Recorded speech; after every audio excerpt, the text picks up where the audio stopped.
আমরা সবাই রোগা হয়ে গেছি, অয়নকে শুধুমাত্র রোগা হতে দিইনি, ওকে প্রত্যেকদিন আমরা বিরিয়ানি খাইয়েছি যাতে শুধুমাত্র এই ক্লাসটা নেওয়া হবে। তো নর্মালি আমরা যখন দূরে দেখি, যে এখন দূরে দেখছিস বা তুইও দূরে দেখছিস, তখন আমাদের লেন্সটা এরকম ফ্ল্যাট থাকে, যেরকম লেন্সটা ফ্ল্যাট এরকম লেন্সটা ফ্ল্যাট রয়েছে।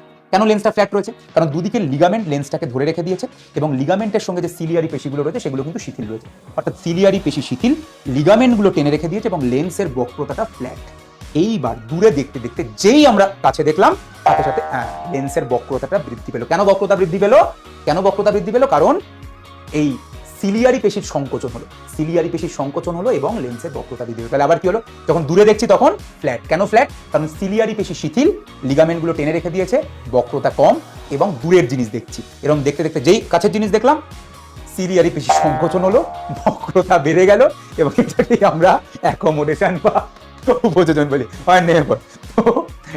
আমার মনে হয় আর কোনোদিন বুঝতে কখনো ভুল হবে না। তাহলে অ্যাকোমোডেশন মানে কি?